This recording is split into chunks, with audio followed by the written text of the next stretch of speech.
What's the one thing you've always wanted to do, but never made the time to do it? You know, a lot of people in retirement start to think about those, what we would call guilty pleasures, and we're going to try to say, don't be guilty about it. But you come into retirement perhaps denying yourself some of those guilty pleasures because you never had time for them before. Yeah, today we're going to talk about 5 guilty pleasures that we indulge in. You might have your own, but listen along with ours and think of some of the guilty pleasures that maybe you've been holding out on that really is time to bring it in, because you know, our life is getting shorter as we go on, so you can't wait to do some things, particularly if it requires your physical ability. Well, and you know, it's a great point, because time really becomes our greatest asset and greatest enemy, right? All at one time. Yeah. All at one time. Time. All at one time. All at one time. So here's what we hear from some people sometimes, and ourselves. You know, we don't want to indulge in certain guilty pleasures because it might be unhealthy. And that's true. You don't want to have all your guilty pleasures be unhealthy. Right. And you also want to do it, you want to pace it, or what's the word I'm looking for? Spread it out. Right. In other words, you don't want to have 5 chocolate chip cookies a day. Not like I used to. Yeah. Or me, I mean, I'll explain. I have some guilty pleasures, like don't what? I? Well, yeah. I love a really nice glass of wine at the end of the day, but you know, I'm doing dry January, so that's not working. I've let that one go, Mark. I've let it go. For how long? I don't know. Maybe January? forever. We'll see.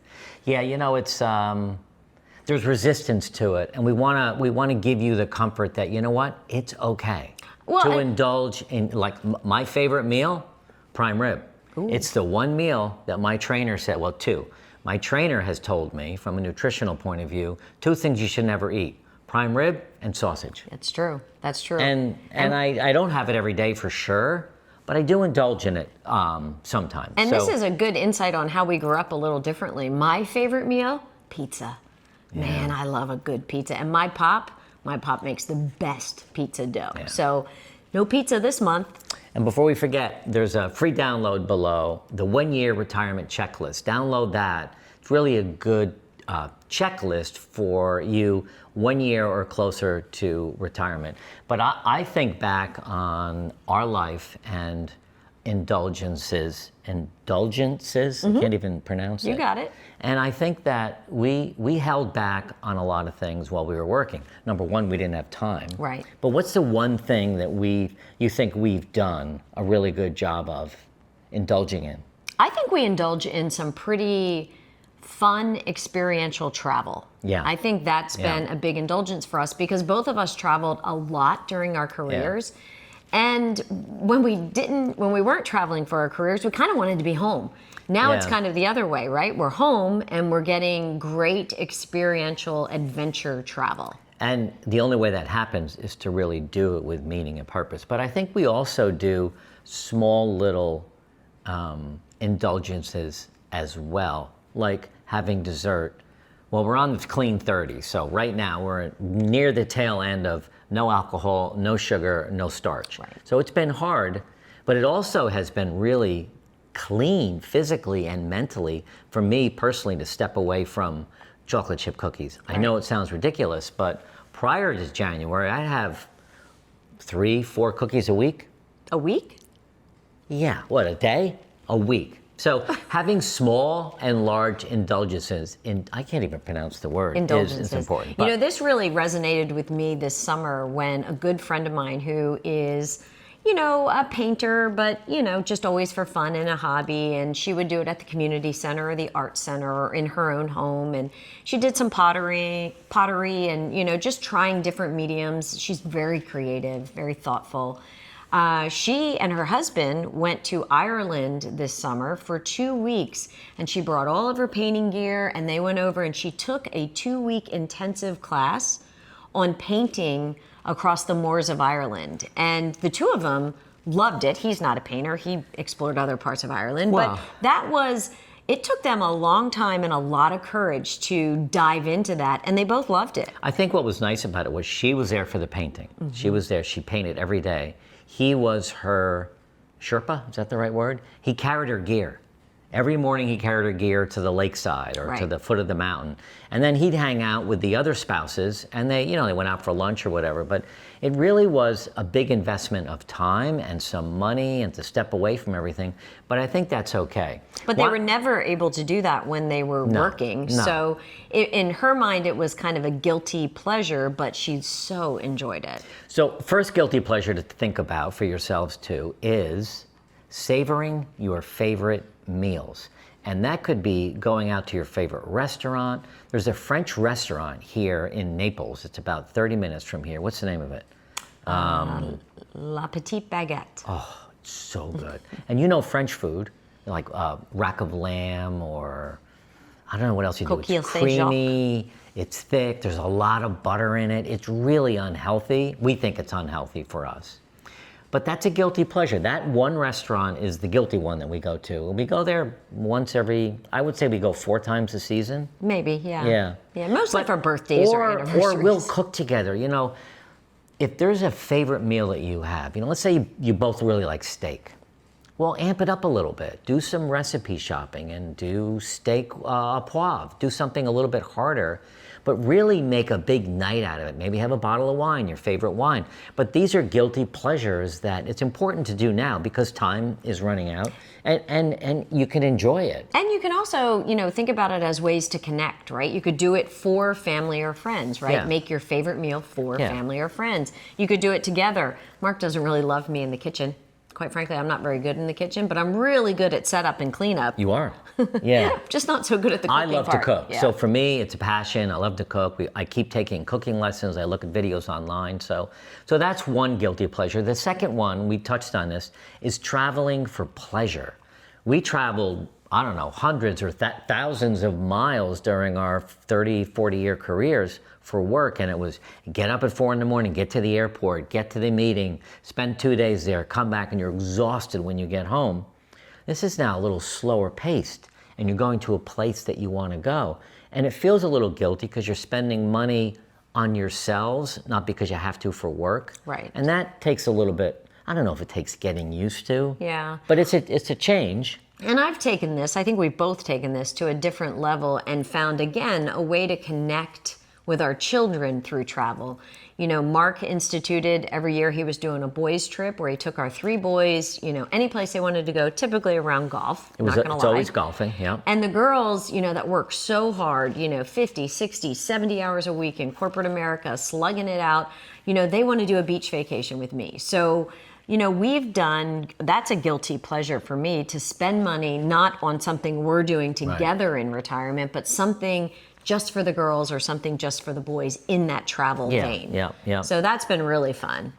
The other guilty pleasure that is fun to think about is splurging on luxurious hobbies or Interests? interests or hobbies.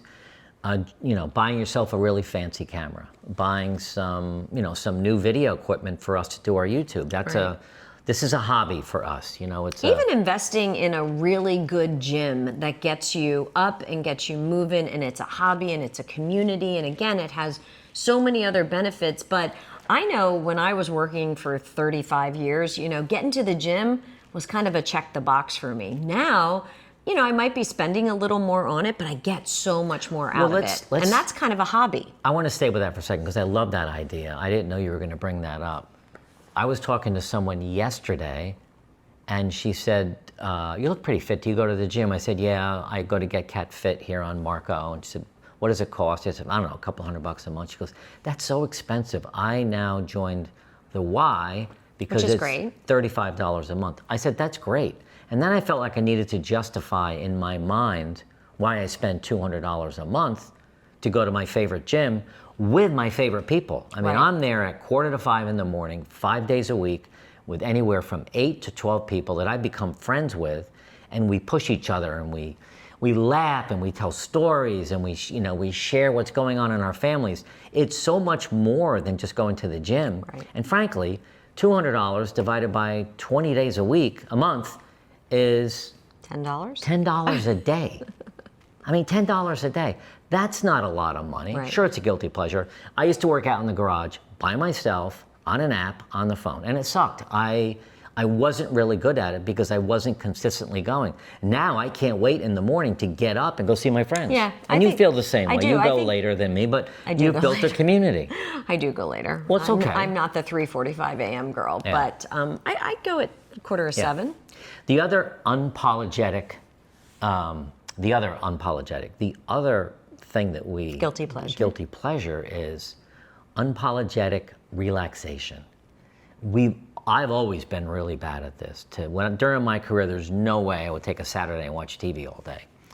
And we don't really do that now, but we do find ourselves sometimes, like down here in Florida, last couple days have been 35 degrees in the morning and rainy and cold. And we've decided, you know what, we're not gonna shoot video today. We're gonna watch TV for 2 hours. And we would do it and not feel bad about it. Yeah, right? And you know, I know for me, Mark and I had a conversation just yesterday. You know, boundaries as a working mom with 6 kids and, you know, always kind of playing whack-a-mole, you know, large teams and projects and things to do. Boundaries were not always my strength. And in this vein of unapologetic relaxation, I have a nighttime routine that I stick to. You do? And it includes unapologetic relaxation, reading a book for 30 minutes, doing some breathing exercises, and I don't waver, you know. And Mark might say, hey, you know what I saw on YouTube today? Or you know what some of our viewers asked? And I'm kind of like... Or I might crawl over next to you, and what do I hear? Back off. No, but you know, it's my time, and it's when I need to relax. And you go to sleep early, and I get into bed the same time you do, but that 30 to 45 minutes of just reading, relaxing, breathing, I don't want to give it up. And it's my downtime for the day. And I can tell you, in 35 years, I had no downtime. I mean, zero. My downtime was, oh crap, I got to go walk the dogs. And I've learned to and accepted that as your big thing. So it actually works out really well because we do get into bed early, 8:30, quarter to 9, because I'm up at 3:30. And we chit chat for a few minutes, and then I go to sleep. Right. And you have your space and your time, and you hang out with Ruby a little bit, and it works really well. But that to me is unapologetic relaxation. Yeah. And we actually had this conversation yesterday, and I just really cherish that time. And if there's something in your world that you cherish, can you protect it with boundaries, and can you do it without maybe being guilty? Yeah, because I think if you're doing it and you feel guilty, then it's not fun. Right. This next one I'm really good at. All right. Spoiling your loved ones in retirement. You know, I take a lot of time. In fact, I had a great conversation yesterday with a good friend of mine who said, I kind of miss work, don't you? And I said, I do sometimes, but you know what? I'm healthier, I'm happier, and I'm more available to the people who need me and who love me. Yeah. And I'm able to spoil them. And I have no problem. My mom's phrase was always, it's okay to be spoiled, just don't ever get rotten. Right. And so I always say that to the kids, if I'm able to do something for them or with them or for our grandkids. I mean, I love spoiling people. I've never met anyone as good as giving love, kindness, and gifts to not just her 3 daughters and my 3 sons, but all of their partners, and the next circle and circle outside of that to people. When you find out one of our friends has a cold and they're sick, what do you do? Spoonful of comfort. Spoonful of comfort. If you haven't we ever should put done that link below. Look it up. It's a amazing. box of chicken noodle soup, homemade, some muffins and some other stuff. You are the best giver of love and kindness that I've ever met. And you don't apologize for it. No, and I don't. Sometimes it's expensive, and I go, oh, you send out another box of soup, okay? But you know what? The people that receive it, it's so good. And I am nowhere near as good as Jody as spoiling the loved ones. She's so good at it. She does it for both of us times 10. Yeah. So it's that's definitely, great. and if you do it and you love to do it and you have other ideas on how to spoil people, put a comment below because I'm always looking for new ideas. Now watch this next video, 7 things happy retirees do, and we'll give you some more tips on how to be really happy in retirement.